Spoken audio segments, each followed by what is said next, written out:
lot of folks seem to praise Ori and the Blind Forest, and seeing as how I am mostly a sucker when it comes to platformers and Metroidvanias, I decided to check it out. Developed by Moon Studios and published by Microsoft, Ori and the Blind Forest is probably Microsoft's best attempt at a Metroidvania game that takes inspiration from the likes of Metroid and Rayman. Naturally, the game turned out well, but how does it hold up?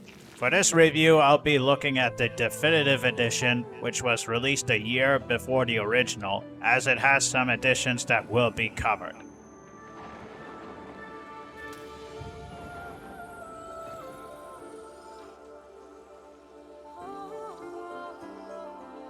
The story takes place in the forest of Nibble, where a spirit called Ori falls from the spirit tree and soon gets adopted by Naru.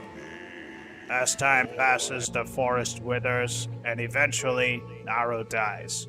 Ori then teams up with Scene, an orb who knows of the spirit tree, and together, they venture to a quest to restore the spirit tree by finding the three elements that support the balance of Nibble, namely water, winds, and warmth.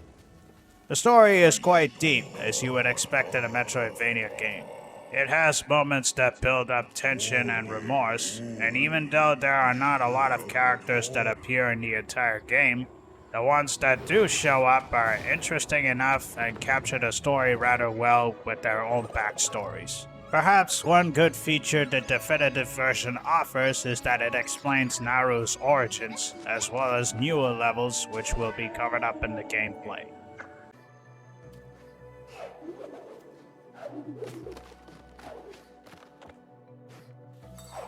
The graphics are one of the best parts of the entire game, with its beautiful hand-drawn visuals and breathtaking environments. The game also creates amazing special effects using motion blurs. While the majority of the game is centered through forest areas filled with trees, grassy fields, and water, the environments don't always remain the same, as the atmosphere changes depending on the areas. For example, Sunken Glades has blue mists and fogs at first, but later on, the atmosphere changes to different colors. And then there are some levels that are based on ice, sand, and fire, which add more to the variety.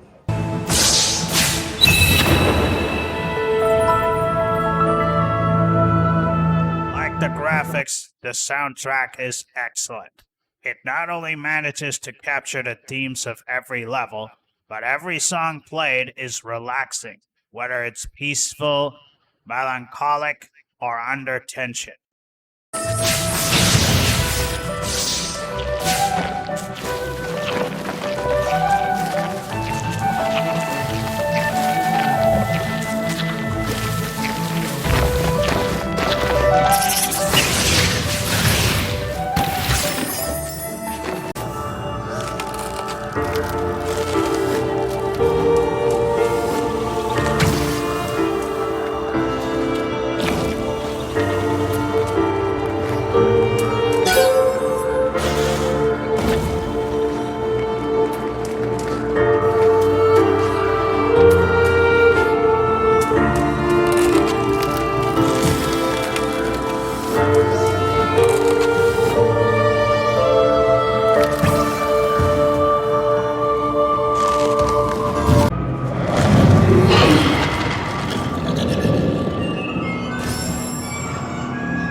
There is very little to criticize here for the overall music, other than being a little too quiet at times.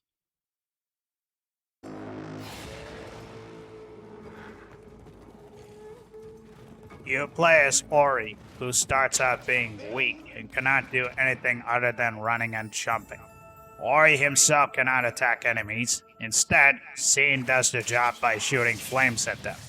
Together, you explore the levels in a Metroidvania fashion, where you get newer abilities that allow you to not only make further progress into the game, but also allow you to obtain inaccessible areas from earlier to get the desired collectibles. Speaking of collectibles, there are for the most part permanent upgrades. Energy cells allow you to create soul links, which create a save point anywhere in the game. And later on, allow Sane to use the charged flame, which destroys enemies and certain rocks with a blast. Then there are of course life cells, which increase health, and spirit lights, which come from either defeated enemies or getting spirit light containers. Getting enough of spirit lights or ability cells increases ability points by 1. These points can be used to master skills that can be useful, such as dealing more damage, collectibles being spotted, or breathing underwater permanently. You can also collect map fragments that display the map layout of the level, which can be useful for finding those collectibles. Apart from upgradable collectibles, keystones unlock certain doors and are usually the ones that put your skills to a test, exploring every section of the levels. The level design is also overall solid, as the platforming is precise, and the platforms reward you with collectibles, and some of them are behind secret walls which can be hard to find without mastering the required skills. There are many times where the levels will test you with the abilities you obtain, and while the overworld may not pose much of a challenge, which have you just pushing blocks and pulling levers, the dungeons will. Each dungeon has its own puzzles with its main gimmicks added to it. Some examples include Misty Woods, where the sections keep shifting as you keep exploring the forest, or Forlorn Ruins, where you have to carry an ice crystal that protects you from jumping into fire blocks by turning them into ice within its radius. As for the abilities, they are overall fun to use. The most enjoyable ones are Bash, that gets you higher while the target goes to the opposite direction, and Climb, which allows you to climb on walls. The only useless ability is the Wall Jump, as it is the same as Climb but inferior, as it doesn't let you climb on walls but rather jump on them, and the ability does not make Ori jump to the opposite wall, unlike in most platformers. So then, it seems like a solid Metroidvania game then, from the sounds of it. And it is, except that it comes at the cost of 2 glaring flaws. The first one is the difficulty. While the level design is solid, that does not mean much if Ori is extremely fragile. Even when maxing out your survivability, Ori takes a lot of damage, and in many cases you can die instantly. Fortunately, the Definitive Edition offers difficulty modes that can be changed anytime to make those moments slightly more tolerable, as well as adding inbuilt save rooms which allow you to warp to other visited save rooms. The other problem is the lack of boss fights. Instead of having a boss fight before completing a dungeon, you have to complete a trial and error level in one sitting. And you cannot create soul links in here as well, which can be frustrating as mastering these sections require time and patience. There are moments where you may somewhat face sub-bosses, but these sub-bosses are very weak and can easily be dealt with. This makes getting life upgrades and energy cells nearly redundant because enemies can mostly be avoided and rarely ever pose a threat during these sessions. As far as replay value goes, there is not a lot you can do in the game other than 100%ing it with all the collectibles.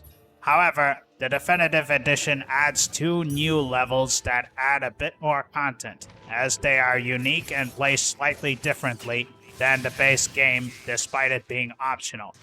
But considering that it is a Metroidvania game, this is expected and it is overall solid. Would I personally recommend this game? Yes! The game is overall solid with its deep story, amazing music, beautiful graphics, and solid gameplay. Even though the difficulty is unfair, the challenge is good, and the level design is well structured. And even still, the Definitive Edition helps make the game a little more accessible. Worth checking it out. Well, that's it for this review, folks. If you like this review, do give a like, comment, and subscribe.